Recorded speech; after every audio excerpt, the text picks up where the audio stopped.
Jephthah the Gileadite was a great warrior, but he was the son of a prostitute, and Gilead was his father. Gilead's wife bore him sons, and when they grew up, they drove Jephthah out and said to him, "You will have no inheritance in our father's house, because you are the son of another woman." So Jephthah fled from his brothers and lived in the land of Tob.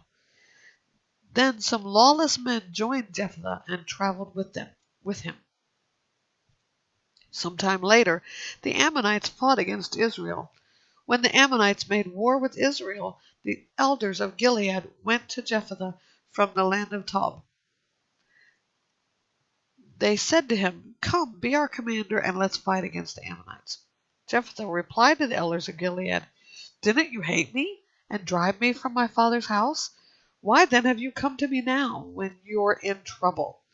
They answered Jephthah, "Since that's true, we now turn to you. Come with us, fight the Ammonites, and you will become leader of all the inhabitants of Gilead." So Jephthah said to them, "If you are bringing me back to fight the Ammonites, and the Lord gives them to me, I will be your leader." The elders of Gilead said to Jephthah, "The Lord is our witness if we don't do as you say." So Jephthah went to the elders of Gilead. The people put him over themselves as leaders and commander, and Jephthah repeated all his terms in the presence of the Lord at Mizpah.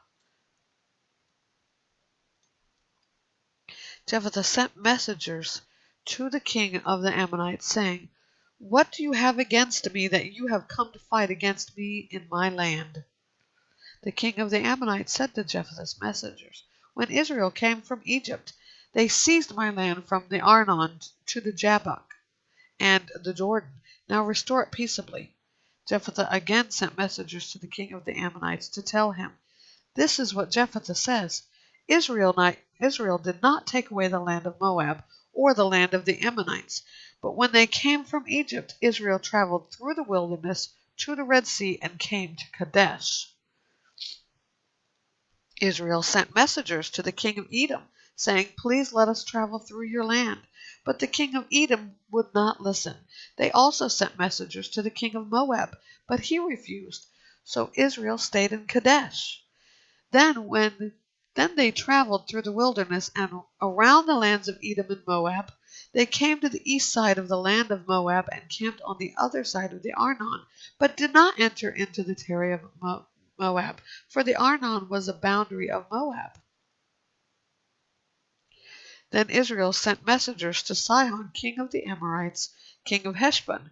Israel said to him, "Please let us travel through your land to your country." But Sihon would not trust Israel to pass through his territory. Instead, Sihon gathered all his people, camped at Jahaz, and fought with Israel. Then the Lord God of Israel handed over Sihon and all his people to Israel, and they defeated them. So Israel took possession of the entire land of the Amorites who lived in that country. They took possession of all the territory of the Amorites, from the Arnon to the Jabbok, and from the wilderness to the Jordan. The Lord God of Israel has now driven out the Amorites before his people Israel. And will you now force us out? Isn't it true that you may possess whatever your god Chemosh drives out for you? And we may possess everything the Lord our God drives out before us. Now are you any better than Balak, son of Zippor, king of Moab? Did he ever contend with Israel or fight against them? While Israel lived 300 years in Heshbon and its villages, in Aroer and its villages, and all the cities that are on the banks of the Arnon, why didn't you take them back at that time? I have not sinned against you, but you have wronged me by fighting against me. Let the Lord, who is the judge, decide today between the Israelites and the Ammonites. But the king of the Ammonites would not listen to Jephthah's message that he sent him. The Spirit of the Lord came on Jephthah, who traveled through Gilead and Manasseh, and then through Mizpah of Gilead. He crossed over to the Ammonites from Mizpah of Gilead. Jephthah made this vow to the Lord: "If you will hand over the Ammonites to me, whatever comes out of the doors of my house to greet me, when I return in peace from the Ammonites will belong to the Lord, and I will offer it as a burnt offering." Jephthah crossed over to the Ammonites to fight against them, and the Lord handed them over to him. He defeated 20 of their cities with a great slaughter, from Aroer all the way to the entrance of the Minnith to Abel Keramim. So the Ammonites were subdued before the Israelites. When Jephthah went to his home in Mizpah, there was his daughter coming out to meet him with tambourines and dancing. She was his only child. He had no other son or daughter besides her. When he saw her, he tore his clothes and said, "No, not my daughter. You have devastated me. You have brought great misery on me, and I have given my word to the Lord and cannot take it back." Then she said to him, "My father, you have given your word to the Lord. Do to me as you have said, for the Lord brought vengeance on your enemies, the Ammonites." She also said to her father, "Let me do this one thing. Let me wander 2 months through the mountains with my friends and mourn my virginity." "Go," he said. Then he sent her away 2 months. So she left with her friends and mourned her virginity, and she wandered through the mountains.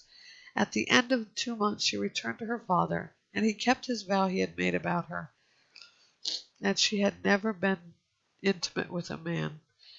Now it became a custom in Israel that 4 days each year the young women of Israel would commemorate the daughter of Jephthah the Gileadite.